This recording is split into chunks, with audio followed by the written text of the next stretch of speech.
Candy's Classic Game Shrine, everyone, and today I want to go over how I display things in the game shrine.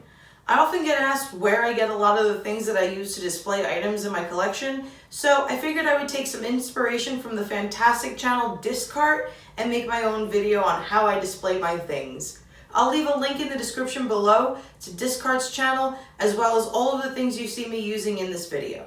So to start off, I'm going to show you my furniture that I purchased at IKEA, which would be this bookshelf here, along with this bookshelf here, and this glass display case here.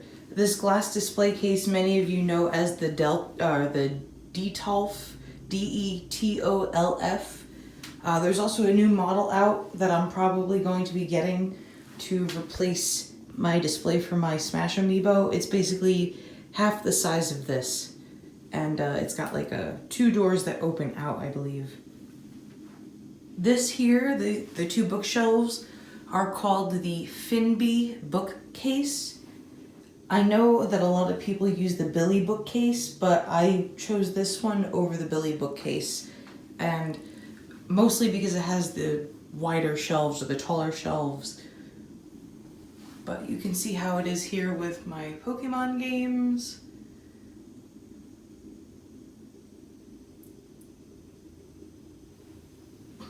And then over here how I use it with my Amiibo. Don't worry, I'll be getting into all the stuff I used for the Amiibo as well. Next up, I'm going to go over the items that I purchased at Target.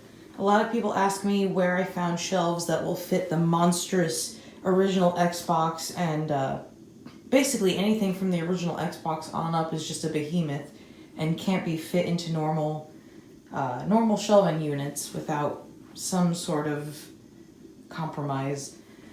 I mean, this isn't much different, I have to say. When you're playing the 360 or the PS3, you have to pull them out onto the floor so they don't overheat, which is mostly why those systems are on the floor. That way I don't have to pull them out and up on top of the shelf. It can just be slightly pulled out. I purchased two of these, again, just to fit pretty much all the consoles that I have. Minus the Switch, which honestly, that is something I feel that belongs on the top of my shelving unit. And then obviously the Sega Genesis, Sega CD, Sega 32X combination. I don't think anything will fit that outside of just like something with an open shelf, which isn't really what I wanted. Next item that I got at Target is this 9-cube shelf here. Be honest with you, my sister got me it as a Christmas gift. I want to get another one so I don't have to have these handhelds up top and move them every time, you know, I want to record, because I try to move them so the UV doesn't get to them. But I purchased this at Target. This is what I use to hold all of my handhelds. This is an old shelf, so I might get another one to replace this as well. On the side here, I put one of these stick-on command hooks so I can hold my Switch backpack. And that's pretty much everything that I got from Target. Everything else that I'm going to be talking about, I purchased on Amazon, and it's going to be quite a bit of random things. So, buckle up, buckaroos. Now I want to talk about the nail polish stands that I used. I have two different types. I have one that is more of a lower profile, a little bit more wide for, that's ideal for my N64 games for the Pokemon collection that I have. And underneath here, I have one that's a bit more taller and a little bit more narrow that I use for my Game Boy games, my Game Boy Advance games, and even my DS and my 3DS games. In order to make the DS and 3DS games stand up without falling, I have two regular glue sticks stacked. 4 altogether, but you see. Now, next up after that is something that I recently came across while I was looking for ideas for displaying my disc-based games. I don't have many that I at least show off anyway, and I found that these acrylic wallet holders work fantastic. They're tiered and they allow you to display the art of most of the art of your disc-based games without too much problems or too many problems. These are obviously Switch games. These are cartridge-based, so the rules are kind of different about that. But here's a look at the wallet holder without a game in it. You can fit multiple games in one slot. You can do just the one so it's slanted. It fits, as you see, GameCube, Wii U, and Switch games, no problem. I'm sure it can hold even more different types. Next up, I'm going to be talking about all of the different things that I use for my amiibo displaying. What you're seeing here in the Splatoon section are what they're called are leatherette risers. I've customized some of them to look like paint splattered everywhere. These are what they look like without anything on them. I have yet to paint these still. The amiibo keep coming out quicker than I can paint them. You can get these on Amazon. They have them in different colors. Again, everything that I'm talking about will be will be in the description below. I know a lot of people are wondering where I got the stuff for the Yoshi's Woolly World.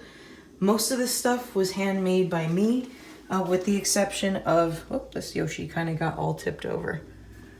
My brother-in-law was here last week and there's evidence he's been playing with things. This Poochie here and this baby Bowser here, I had them commissioned on Etsy. I don't know how to crochet. Someone much more talented than myself had done it. But everything else is me. I did the clouds, the flowers, the yarn, and all that nonsense.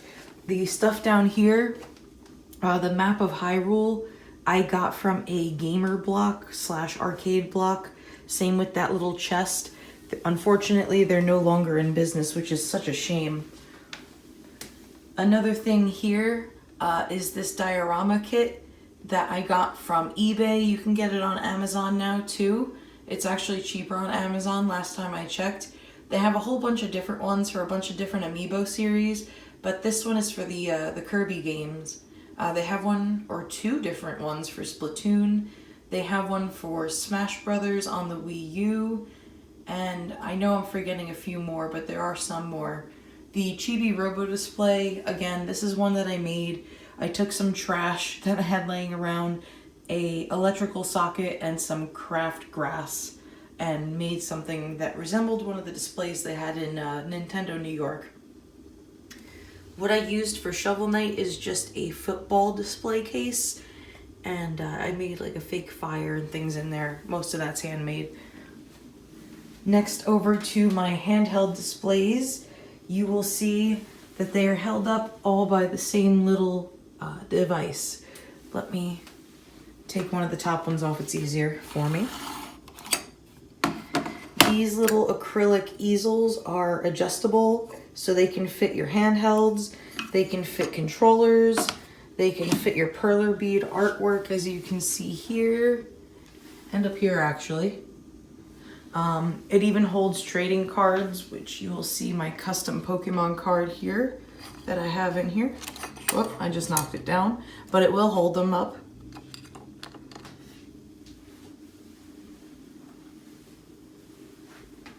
So they work wonderfully on all different types and sizes of handhelds.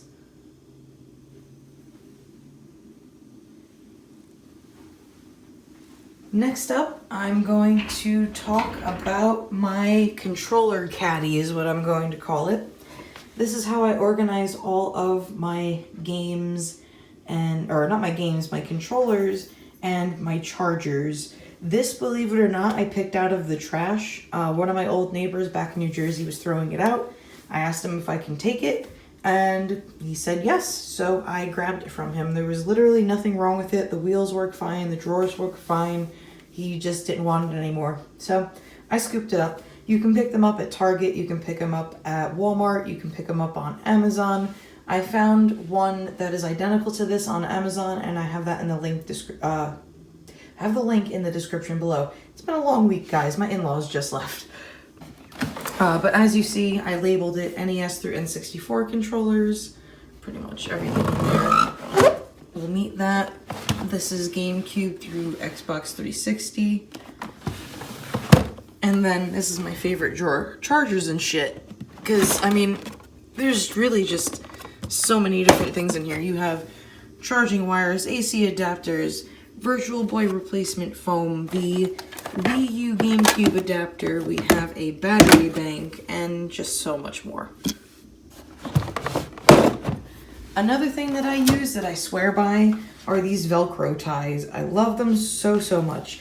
I found this particular roll while I was walking through Lowe's home improvement store, and I used them and pretty much any other Velcro tie like them to bundle up my controllers so that the wires aren't getting destroyed and I can neatly store and display my controllers. And I pretty much have them around everything here.